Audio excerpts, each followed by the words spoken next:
ఈ మధ్యన ఇలాంటి దారుణాలు ఎక్కువగా చూడాల్సి వస్తుంది.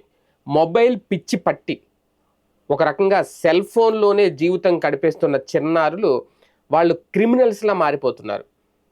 మన, తన అనే భేదం లేకుండా ఎవరినైనా సరే ఆ మొబైల్ కోసం, ఆ పిచ్చి వ్యసనం కోసం వాళ్ళ మీద దాడులు చేసి చంపేసే వరకు వెళ్ళిపోతున్నారు. ఈ మధ్యన చాలానే చూసాం.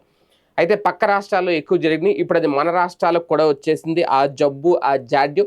దీనికి ఎవరు కారణం అంటే తల్లిదండ్రుల పెంపకమే ఫస్ట్ కారణం అని చెప్పాలి. ఎందుకంటే వాళ్ళు చిన్నప్పటి నుంచి ఆ మొబైల్‌కు దూరంగా ఉంచి పెంచితే ఇలా ఉండదు. చిన్నప్పటి నుంచే పుట్టడంతోటే మొబైల్ చేతికిచ్చేస్తున్నారు. అందులో బొమ్మలు చూపించడం, దానికి ఒక ఎడిక్ట్ అయిపోతున్నారు చిన్నారులు. పిచ్చి పట్టేస్తుంది వాళ్ళకి ఆ గేమ్స్‌తో.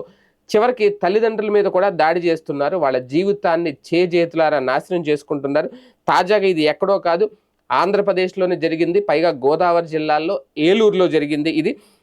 డిజిటల్ యుగంలో స్మార్ట్ ఫోన్ అదే ప్రతి ఒక్కరికి అవసరం. కాకపోతే ఆ స్మార్ట్ ఫోన్ ఒక ఏజ్ తర్వాతే దాన్ని వాడాలనేది ఇప్పటికైనా తెలుసుకోండి అంటున్నారు నిపుణులు. అయితే ఇక్కడ తాజాగా అసలు విషయం ఏం జరిగిందంటే ఇక్కడ ఏలూరులో ఒక 15 ఏళ్ల బాలుడు సోషల్ మీడియాకి పూర్తిగా బానిసయ్యాడు. గేమ్స్‌కి, సోషల్ మీడియా నిత్యం దాంట్లోనే ఉంటున్నాడట. రాత్రంతా నిద్ర లేకుండా ఆ మొబైల్ స్క్రీన్‌కే పరిమితం అవుతున్నారు. పగటిపూట గంటల తరబడి నిద్రపోవడం అతనికి అలవాటుగా మారింది. కొడుకు ప్రవర్తనలో వస్తున్న మార్పుల్ని గమనించిన తల్లిదండ్రులు చాలాసార్లు మందలించారు. ఫోన్ పెట్టాలని పక్కన పెట్టాలని హెచ్చరించారు. అయితే ఆ వ్యసనంలో మునిగిపోయిన ఆ బాలుడు కనీసం తల్లిదండ్రుల మాట కూడా వినలేదు.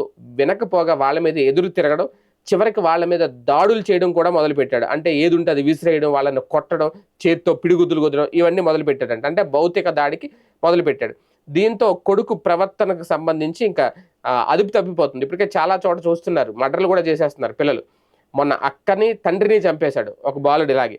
సో ఇటువంటి నేపథ్యంలో ఇక తల్లి ఇంకా పొజిషన్ క్రిటికల్ స్టేజ్‌కి వెళ్ళిపోయింది అని చెప్పి వెంటనే మహిళా పోలీస్ స్టేషన్‌ని ఆశ్రయించి కొడుకు మీద కేసు పెట్టింది. ఇలా ఉంది పరిస్థితి అనేది. ఇమ్మీడియేట్‌గా కేసు నమోదు చేశారు పోలీసులు.